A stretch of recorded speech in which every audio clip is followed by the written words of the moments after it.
हर कोने में वाईफाई होगा, लेकिन कैसे? ये देखिए महाशय ये बहुत परेशान हैं, कह रहे हैं कि मेरे घर के हर कोने में वाईफाई क्यों नहीं आ रहा है। कैसे करें .com से मैं हूं गोगिर, आपके यहाँ पर हर प्रॉब्लम सॉल्व होगी। आज आपको बताने वाले हैं कि हर कोने में वाईफाई आए उसके लिए आपको क्या करना होगा। देखिए 4-5 चीज़ें हैं जो आपको ध्यान रखनी होगी राउटर खरीदते समय, इंटरनेट लगाते समय, हर चीज़ करते समय।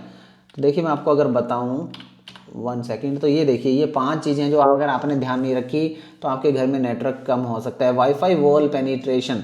वाईफाई वॉल पेनिट्रेशन का मतलब है कि घर के अंदर जब भी हम वाईफाई सेटअप करते हैं तो ये देखिए आप यहाँ पर ध्यान से, ये वाईफाई है और इसके अंदर से दीवार के अंदर से क्रॉस करता है, तो उसकी वाईफाई की सेटिंग्स में जा करके आपको वो एक्टिवेट करना पड़ेगा, वॉल पेनिट्रेशन को हाई करना पड़ेगा अगर आपकी दीवारें ज़्यादा है, घर ज़्यादा बड़ा है तो। ये हमेशा ध्यान रखिएगा। उसके बाद आपको देखिए राउटर की लोकेशन, ये सबसे इंपॉर्टेंट चीज़ है। मान लीजिए आप दूर ही रहेंगे अपने राउटर से तो फ़ायदा क्या होगा। देखिए ये घर है, अगर आपने इस कॉर्नर में राउटर को लगा दिया तो इस कॉर्नर में नेटवर्क पहुंचना मुश्किल है, लेकिन अगर हमने राउटर को बीच में लगा दिया घर के तो यहाँ भी नेटवर्क पहुँच रहा है और ये देखिए यहाँ इस कोने में भी नेटवर्क पहुँच रहा है। तो लोकेशन बहुत इंपॉर्टेंस रखती है। मैश राउटर्स, ये राउटर्स की नई टेक्नोलॉजी है और उसके ज़रिए आप सोचेंगे कि मैश राउटर से क्या हो सकता है। तो देखिए मैं बताऊं आपको, ये एक मैश राउटर है। ये नॉर्मल राउटर आप देखोगे ये एक नॉर्मल राउंड बनाता है, वॉल वगैरह आई, कोई सामान आया तो वहाँ पर कम हो जाता है, बढ़ता नहीं है। लेकिन ये देखिए फ़ोन बाहर जा रहा है, इसका मतलब वाईफाई बहुत लो होगी यहाँ पर। लेकिन ये जो होता है ये विदाउट बीम फॉर्मिंग था।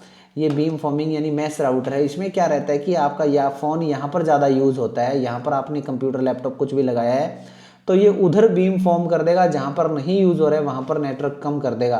तो ये एक बीम फॉर्मिंग रहती है। ये वाला राउटर अगर खरीदे तो आप ज़्यादा फ़ायदा हो सकता है आपको। ऐड रिपीटर्स, ये भी एक मज़ेदार चीज़ है। आप चाहते हैं घर में तार वार का झंझट ना हो तो आप देखिए एक घर था उसके अंदर एक राउटर लगा हुआ था और उसका नेटवर्क सिर्फ यहाँ तक आ रहा था, ये चेयर एरिया और ये बाकी जो और टेबल एरिया और बहुत सारे बल्ब वगैरह हैं उनके पास नहीं आ रहा था, क्योंकि आजकल स्मार्ट बल्ब भी आ गए ना घर में। तो एक राउटर के बाद हमने क्या किया, एक और ऐड कर दिया, इसको जो वो रिपीटर बोल देते हैं, एक्सटेंडर बोल देते हैं। ये अलग से खरीदने पड़ते हैं। तो ये क्या होगा कि एक यहाँ पर लगाया हमने और इसी से कनेक्ट हो गया ये ऑटोमेटिकली, और यहाँ पर इसने एक और नेटवर्क बना दिया। तो यानी पूरे घर, पूरे ऑफिस, पूरे फैक्ट्री को ये जो है वो कवर कर रहा है। और लास्ट वाला ऑप्शन है ड्यूल बैंड या ट्राई बैंड राउटर्स। तो ये राउटर्स जो है वो एडवांस राउटर्स होते हैं। मैं अगर आपको बताऊँ तो ये देखिए हर कोने में नेटवर्क कैसे चलेगा। तो अगर हम एडवांस राउटर्स के बारे में बात करें तो एडवांस राउटर कुछ इस तरीके के होते हैं, हाई एंड राउटर्स होते हैं। देखिए ट्री बैंड लिखा हुआ है ना यहाँ पर, यानी 3 बैंड वाला डेडिकेटेड वाईफाई रेडियो सिग्नल छोड़ता है ये। यहाँ पर 6 एंटीनाज लगे हुए हैं अलग अलग फ्रीक्वेंसी के, अलग अलग हाई रेंज के। तो उससे क्या होगा कि आपका नेटवर्क अच्छा रहेगा, नेटवर्क सुधार रहेगा। वीडियो अच्छी लगी थी तो लाइक कर दो, वीडियो को शेयर कर दो दोस्तों के साथ, चैनल को सब्सक्राइब करके घंटी दबा लो ताकि ऐसी गजब की वीडियोस और मिलती रहे।